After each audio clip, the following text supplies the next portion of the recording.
The Galactic Union training facility on Station Kepler 442 was buzzing with the usual chaos of new recruit orientation.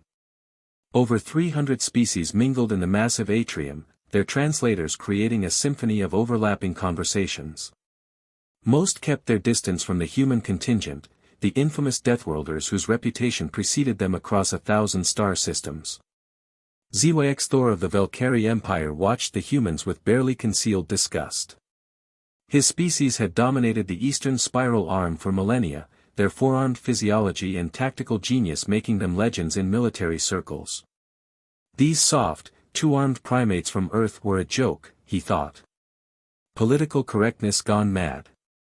They look so fragile, he muttered to his squad mate, gesturing with one of his upper arms toward a pair of humans chatting near the refreshment station. One was a tall male with dark hair, wearing the standard gray recruit uniform. Beside him stood a shorter female with auburn hair pulled back in a ponytail, laughing at something he'd said. "That's Emily Rodriguez," his squad mate warned. "She's with Jake Morrison. Both from the human military, special forces, I heard." "Maybe don't." But ZYX Thor had already stopped listening. The female, Emily, had separated from her companion and was heading toward the restroom corridor. Alone. Perfect. In Valkyrie culture, physical dominance established hierarchy.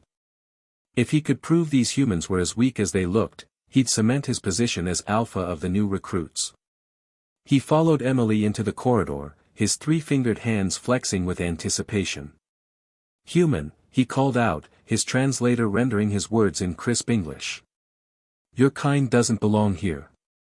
Emily turned, her hazel eyes assessing him calmly. "That's a bold opening line. You practicing for a school play?" The mockery in her voice made his blood boil. He closed the distance between them in 3 long strides, reaching out with his right arm to grab her shoulder, intending to shove her against the wall, to show her the natural order of things. His hand never made contact. What happened next would be analyzed in training holos for the next decade. Emily's response was so fluid, so devastatingly precise, that most witnesses didn't even see it happen. She sidestepped, caught his extended arm at the wrist and elbow, and used his own momentum to rotate his shoulder joint past its natural range of motion. There was a sound like breaking branches, wet, organic, and utterly final. ZYX Thor's scream cut through the station's ambient noise like a plasma cutter through hull plating. But Emily wasn't done. As he tried to pull away, she swept his legs, controlled his fall, and followed him down, maintaining her grip. His shoulder socket separated completely, tendons snapping like overtaxed cables. By the time Jake Morrison and station security arrived 5 seconds later, ZYX Thor was on the ground, 3 of his 4 arms clutching his ruined shoulder, his face pale with shock. "I barely touched him," Emily said calmly, releasing her grip and standing up. Her hands weren't even shaking. He initiated physical contact. Self-defense protocol, subsection 4 alpha. The medical team arrived within minutes. The Valkyrie doctor's face grew increasingly grave as he scanned ZYX Thor's shoulder with diagnostic equipment. "The rotator cuff is completely severed," the doctor said, his voice carrying a mix of professional concern and academic fascination. "4 separate ligament tears. The joint capsule is ruptured. The humerus has stress fractures. This is the worst non-combat injury I've seen in 30 years of practice." "Will he recover?" the station commander asked, a crystalline silicate named Commander Hayes who'd served with humans before and had a pretty good idea of what had happened. "Partially. Even with our best regenerative medicine, he'll never have full mobility again." The human applied leverage with such precision that she maximized structural damage while minimizing visible force. "It's almost surgical." Jake helped Emily to her feet, his expression a mix of concern and barely suppressed pride. "You okay?" "Fine." He was telegraphing from a mile away. Valkyrie combat doctrine emphasizes strength over technique, makes them predictable.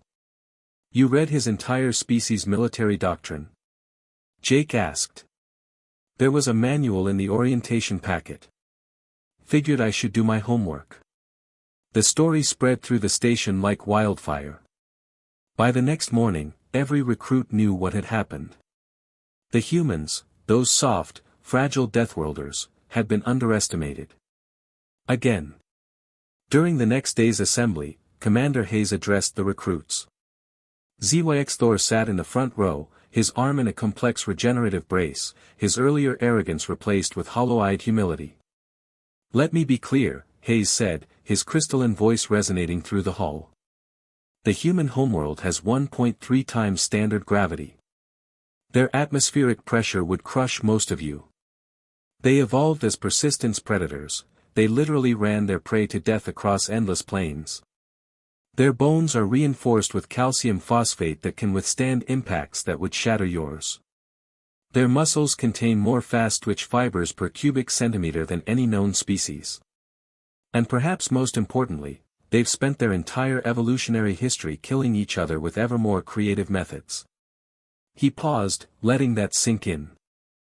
Emily Rodriguez holds black belts in 3 human martial arts and served 6 years in Earth's Special Operations Forces. She has participated in 17 combat drops on hostile worlds. She speaks 4 languages and reads 6 more. She scored in the 99th percentile on tactical assessment. And some of you thought she looked fragile. The commander's gaze swept across the silent recruits. Humans come from a death world. They are apex predators playing at civilization. And they're on our side. Remember that. 3 months later, ZYX Thor requested transfer to a different unit. He couldn't stand to see Emily during training exercises, moving with that predatory grace, always aware, always ready. His shoulder ached whenever it rained, a phenomenon his doctor called phantom pressure sensitivity. It would never fully heal. He'd grabbed a Deathworlder's arm without permission, without respect, without understanding what he was dealing with. His shoulder would never let him forget it.